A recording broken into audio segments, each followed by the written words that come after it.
Fall comes early to Rochester, Minnesota. By mid-September, the maple leaves begin to turn red, and the mornings and evenings grow quite chilly. In this city known for its medical center, the Mayo Clinic, Becky Martinson had worked as a nurse at the local general hospital for 15 years. April, breakfast is ready. While making pancakes in the kitchen, Becky called up to her daughter's room on the second floor. Thomas was already sitting at the dining table, reading the newspaper with a cup of coffee in hand. Gray had begun to appear around her husband's temples, but it suited his calm demeanor perfectly. "Good morning, Papa." April came running down the stairs and suddenly hugged her father from behind. At 15, their daughter had her mother's light brown hair and her father's blue eyes. Though she had just started her freshman year of high school, she was already taller than her mother. "You have a test today, don't you?" Becky asked as she placed a plate of pancakes in front of April. "Yes, biology. I think I'll get a perfect score," April replied while pouring plenty of maple syrup on her pancakes. Becky and Thomas exchanged smiles at their daughter's confidence. "In that case, I'll let you have your sleepover this weekend," her mother said. April's face lit up at her mother's words. She had made plans to stay at her friend Caitlin Bradley's house. "Thanks, Mom. I'll let Caitlin know right away." After quickly finishing her breakfast, April took out her cell phone and began typing a message. The Martinson family and the Bradley family had gotten to know each other when April and Caitlin ended up in the same class at high school. At first, they only saw each other at PTA meetings, but the two girls quickly became friends, and gradually the relationship developed into one between families. Richard Bradley was a well-respected pediatrician in the community. With his gentle manner and intelligent appearance, he had earned the trust of his young patients' parents. His wife, Margaret, was a full-time homemaker who actively participated in local volunteer activities. On the surface, they seemed like the perfect family. However, Becky, with her experience as a nurse, occasionally noticed something odd in Margaret's subtle gestures and expressions. In particular, she was concerned about how tense Margaret became when Richard was around, and how she always wore long-sleeved clothing regardless of the season. "Becky, these cookies are lovely.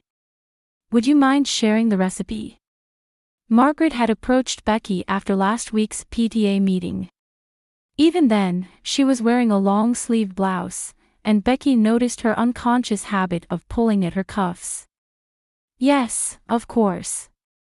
It's a family secret recipe. I'll email it to you soon." Even as she continued the conversation, Becky's professional instincts were sensing something. But she couldn't probe any further. Caitlin's house is really big. Her dad's a doctor, you know. They even have a soundproof basement. We're going to have a movie marathon there. Friday evening, April was excitedly talking about her weekend plans. As Becky packed her daughter's change of clothes and pajamas into a sports bag, she felt somewhat uneasy. "Is something bothering you?" Thomas placed his hand on Becky's shoulder and asked. He was good at reading concern in his wife's expressions. "No. I'm just a little worried since it's her first time staying at someone else's house." Becky shrugged as she answered. She herself didn't understand the source of this vague anxiety. "You're worrying too much. April is a responsible girl, and the Bradleys have a good reputation. Besides, we've told her to call immediately if anything happens, right?" Becky felt somewhat reassured by Thomas's words. He was always calm and rational. As a lawyer by profession, he was skilled at judging situations objectively without being swayed by emotions. "Yes, you're right." Becky put on a smile as she responded. "I'm leaving now." April gave her mother a hug and ran toward Richard Bradley's car, which was waiting for her. Richard waved from the window and greeted them politely. "I'll take good care of your daughter. I'll bring her back tomorrow afternoon." His smile was perfect. Too perfect, in fact, that Becky felt a chill. Yes, please take care of her. Though she responded with a smile, anxiety again crossed Becky's heart. She stood at the doorway until the car disappeared around the corner. When she returned to the house, Thomas was sitting on the sofa watching television. Come on, let's enjoy some time for just the two of us. Thomas took Becky's hand and invited her to sit on the sofa. Indeed, it was rare for them to spend quiet time together in their busy lives. Becky took a deep breath and smiled, trying to shake off her anxiety. April and Caitlin's friendship had deepened rapidly in just 2 months since high school began. Though they appeared to have opposite personalities, that seemed to be what drew them to each other. April was bright and active, a member of the drama club who always brought smiles to those around her. Caitlin, on the other hand, was quiet and sensitive, a member of the library committee who often spent her afternoons in the library. Caitlin is really smart. But she lacks confidence and never raises her hand in class. She always gets the right answer when the teacher calls on her, April had told her mother. As Becky listened to her daughter, she recalled Caitlin's behavior. The girl had once come to the hospital for a flu test. Becky remembered how she had shrunk back and hidden behind her mother when she saw a male doctor in a white coat. At the time, Becky thought it was just fear of doctors, but now she wondered if it might have been a different kind of signal. Hey Mom, what do you think of Caitlin's mother?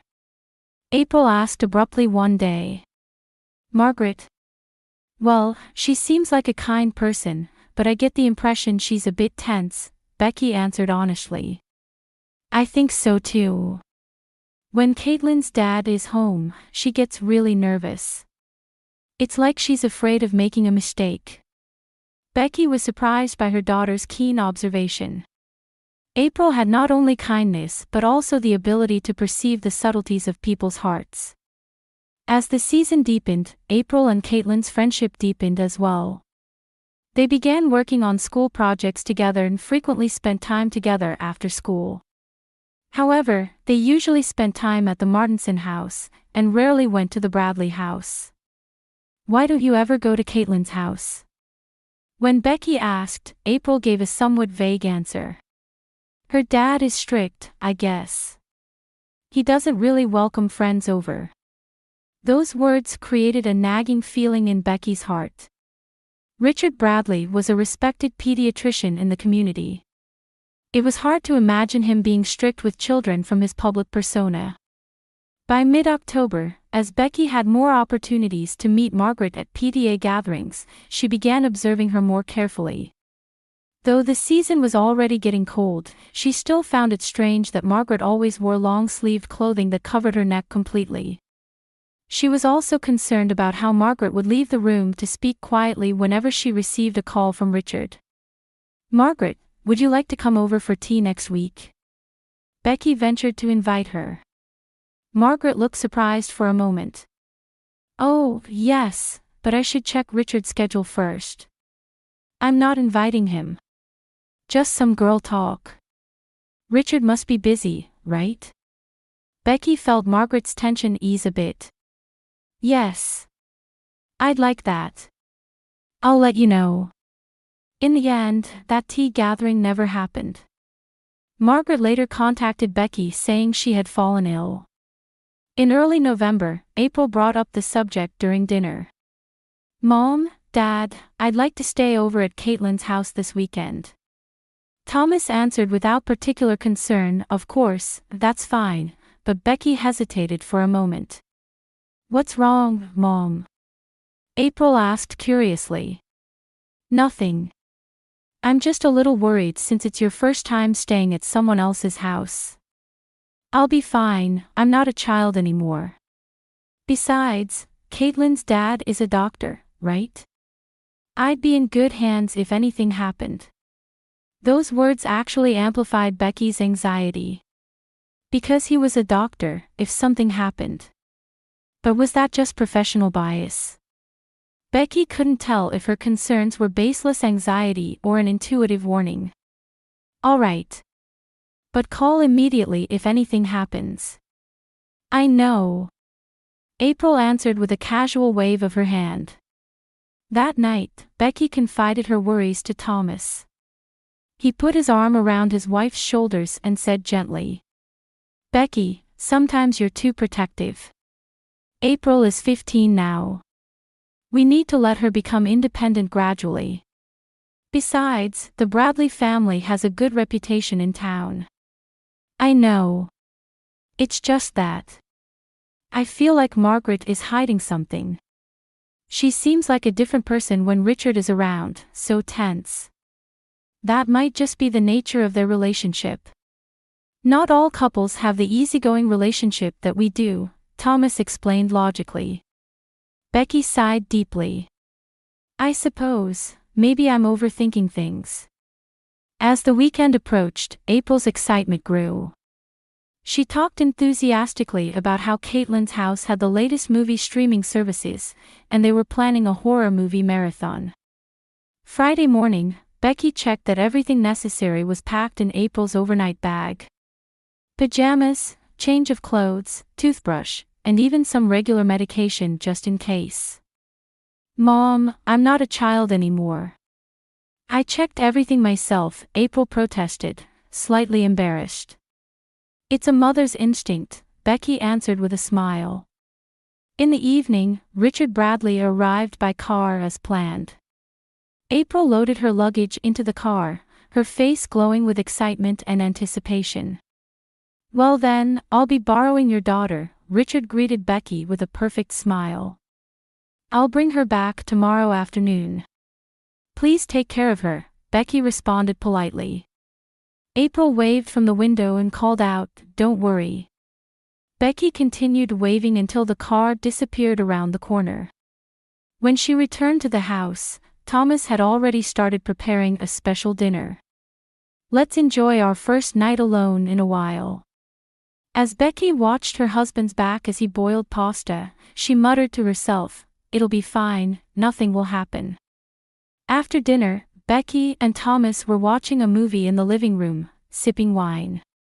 They were enjoying the comfort of conversation that remained unchanged even after 15 years of marriage. The clock showed 9 o'clock. Any word from April?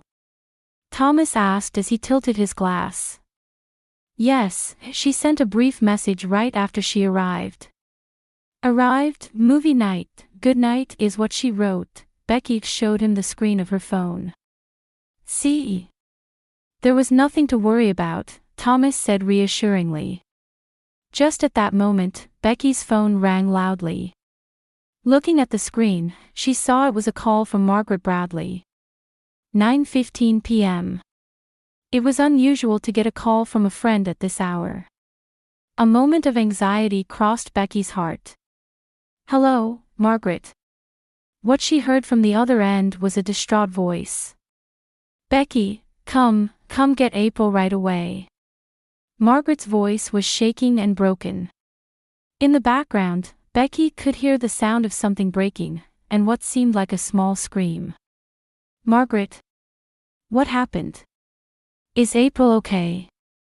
Tension crept into Becky's voice, and Thomas stopped the movie and turned toward his wife. Right now. Please, don't tell anyone, just come. With that, the call ended. Becky stood up in agitation and briefly explained the situation to Thomas. I got a call from Margaret asking me to pick up April right away. Something is wrong. Her voice was trembling. Thomas immediately stood up as well. I'll go with you. You come later. I'll go first. It might be a situation better handled by women. Becky quickly grabbed her car keys and rushed out, not even taking time to put on a coat. It had started to rain coldly outside.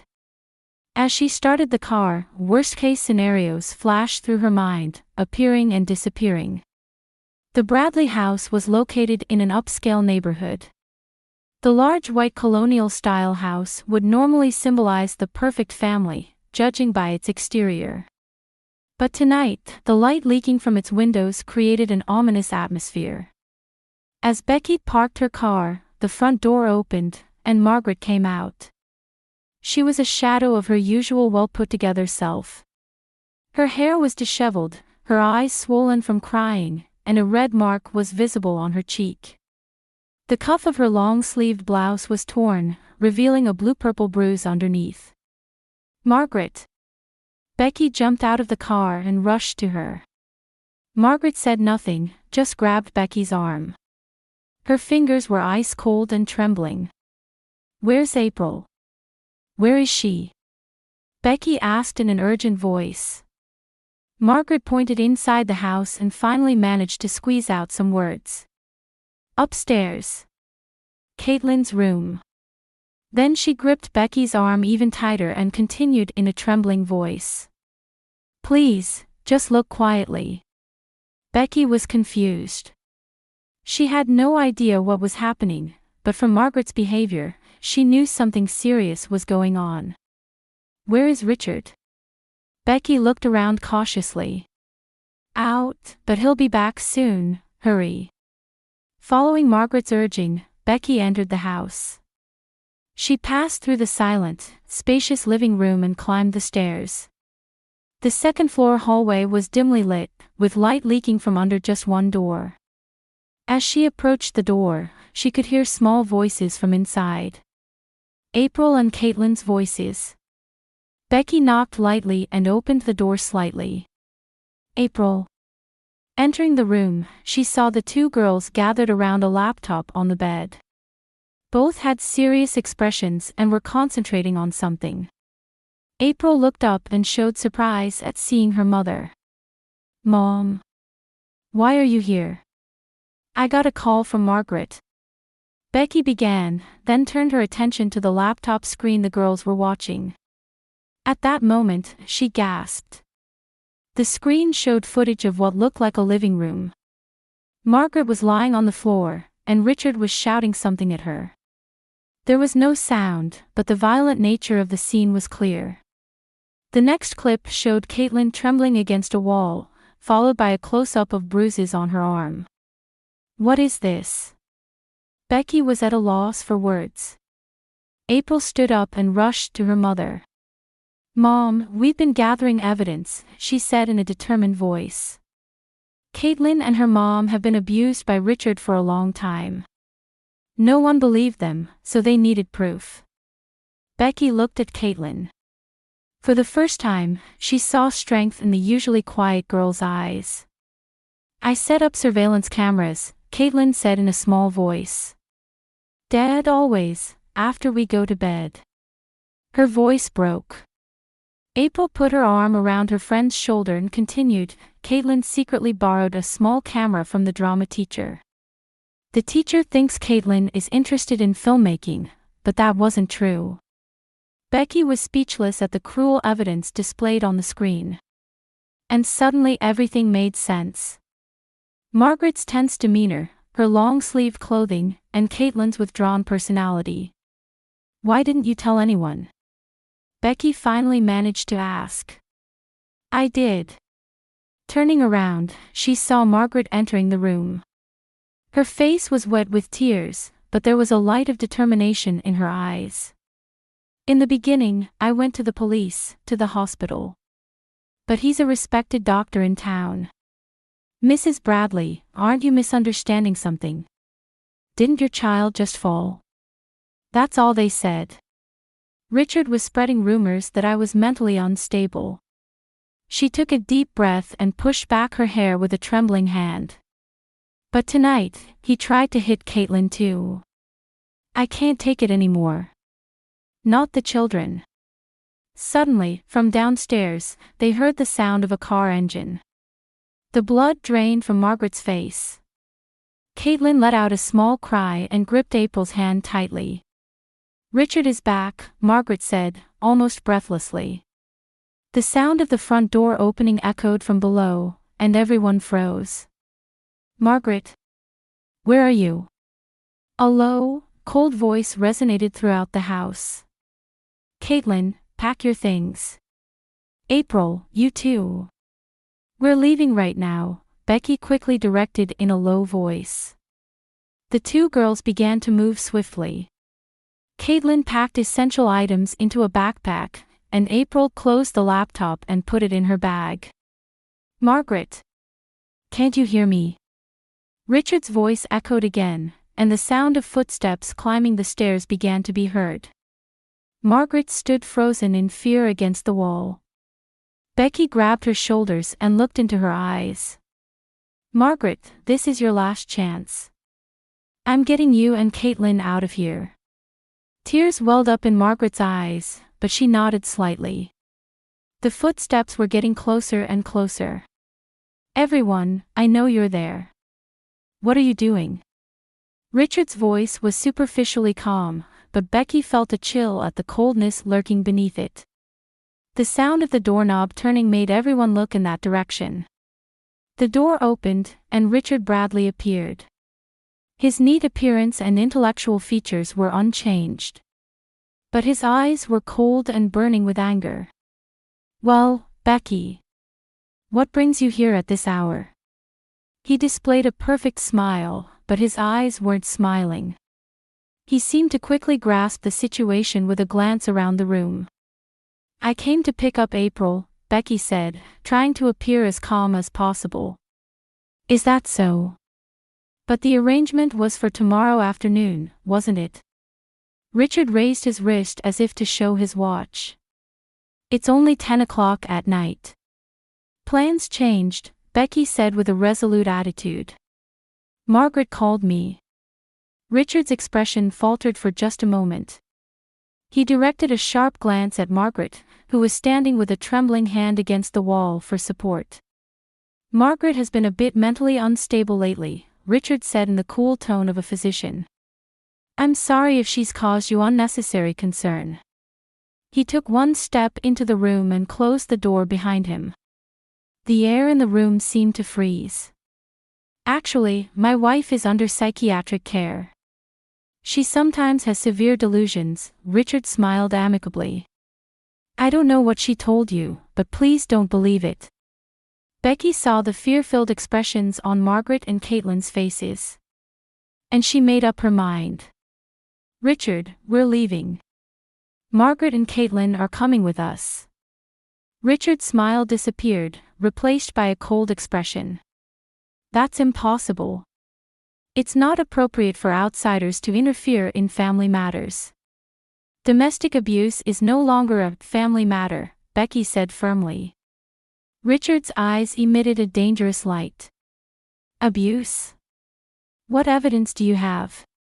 At this moment, April stepped forward and took the laptop from her bag. Here's the evidence. Richard showed signs of agitation for the first time. What kind of joke is this? It's not a joke, April said, opening the laptop with trembling hands and playing part of the earlier footage. The image clearly showed Margaret falling in the living room and Richard shouting at her.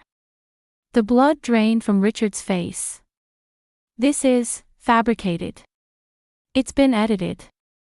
No, it's real, Caitlin spoke up for the first time. Though still trembling, there was determination in her eyes. I set up the cameras myself. One in the living room, one in the kitchen, one in the hallway. Shut up. Richard shouted and took a step toward Caitlin. Becky immediately stood between them. Don't touch her. Get out of my way, Richard's voice was low and dangerous. This is my house. My family. What right do you have? As a human being, as a nurse, as a mother. I have the right to protect those who are vulnerable from people like you. Becky didn't back down. Richard seemed to regain his composure for a moment. Think about this, Becky. I am a respected doctor in this town. Who do you think will believe your word? Margaret's mental state is unstable, and my daughter has been influenced by her. This is a matter of family therapy. It's over, Richard, Becky said quietly. We have all the evidence. The videos have already been uploaded to the cloud. You can't hide this anymore. Richard's expression hardened. He stared at Becky, and in the next moment, did something unexpected. He suddenly lunged at Margaret, grabbed her arm, and pulled her close. "Everyone get out," he shouted. "Or you don't know what might happen to her." Margaret screamed in terror. Caitlin also cried out, and April clung to her mother's arm. The situation had become extremely tense. At that moment, the door to the room opened again. "Let her go, Richard." A calm, resolute voice spoke. Thomas Martinson was standing there. His presence was unusually dignified. "Thomas!" Becky exclaimed in relief. "I called the police," Thomas said quietly. "They've already arrived." Richard was visibly shaken. "The police? By what authority?" "As a lawyer, and as a citizen, I have the authority to report when there is suspicion of abuse." Thomas took a step forward. "Let Margaret go." Richard hesitated for a moment, then released Margaret with a push. She stumbled, but Becky quickly steadied her. "This is a misunderstanding," Richard said desperately. "I never thought it would come to this. I'm a doctor. A respected doctor in this town." "That's over now," Thomas said calmly. Multiple footsteps were heard from downstairs, and 2 police officers entered the room. They seemed to quickly assess the situation. "Richard Bradley." One officer stepped forward. "We need you to come with us on suspicion of domestic violence." Richard showed defiance for a moment but soon slumped his shoulders. Before being escorted out of the room by the officers, he directed one last cold glance at Margaret and Caitlin. Those left in the room stood in silence for a while. Margaret trembled as she embraced Caitlin. April stood by her friend's side, and Becky and Thomas exchanged glances. "Is it really over?" Margaret asked in a small voice. "Yes, it's over," Becky placed her hand on her shoulder. "We'll protect you from now on." Thomas picked up the laptop. "This will be crucial evidence. We'll need to go through legal procedures, but he'll never be able to hurt you again." How should we? Margaret seemed at a loss. "Come to our house tonight," Becky said immediately. "From there, we'll start a new life one step at a time." Tears welled up in Margaret's eyes. "Thank you, from the bottom of my heart." Caitlin finally moved away from her mother's arms and looked at April. "If you hadn't been there, we would have always."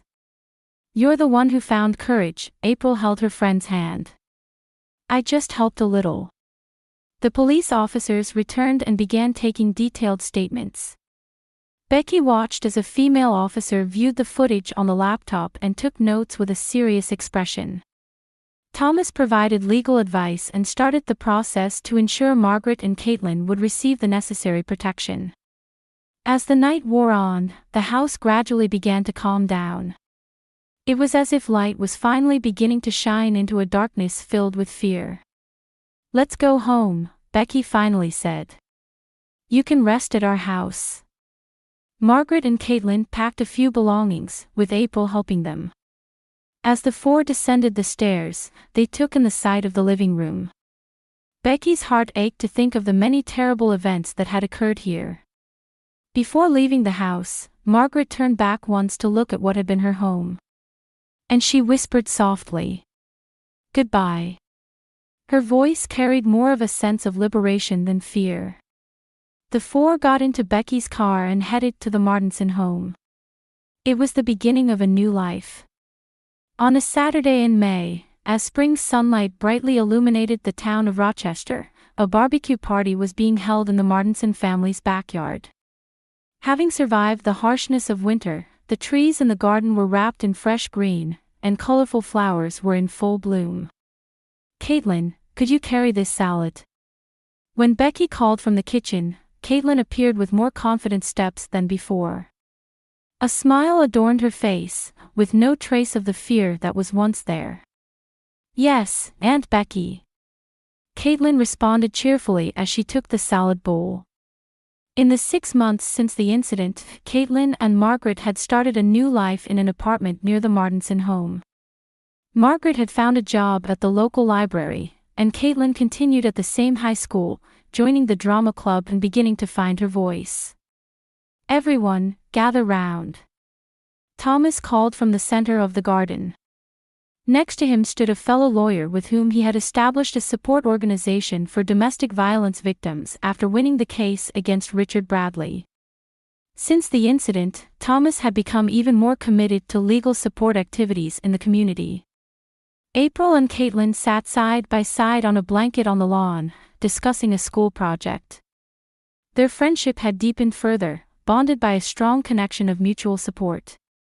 Watching Caitlin's recovery, April had begun to consider becoming a psychological counselor in the future. "Margaret, I'm so glad you could come." Becky gently placed her hand on her friend's shoulder. Margaret returned a gentle smile. She still suffered from nightmares sometimes, but was gradually healing through therapy and the support of those around her. "If it weren't for you, we would still be in that house," Margaret said quietly. "I can never thank you enough." Richard Bradley had received a 7-year prison sentence and had his medical license revoked. The reputation he had built in the community crumbled, and many people were shocked.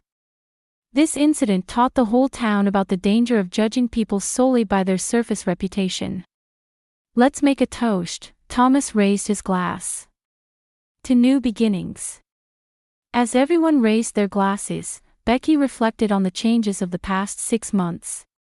The night of terror had passed, and they were all moving forward in their own ways. Margaret and Caitlin had regained their freedom, April had learned the value of friendship and the importance of courage. And Becky herself had reconfirmed the importance of trusting her intuition and taking action. "Mom, look." April pointed to a corner of the garden. There, a young cherry tree planted during the winter was blooming for the first time. "A symbol of new life," Becky smiled. Watching the cherry blossoms dance in the wind under the sunlight, Becky whispered in her heart. "Sometimes life takes unexpected turns. Even if there are nights of terror, morning always comes. And we have the power to find light even in darkness." Their story was not an ending, but the beginning of a new chapter.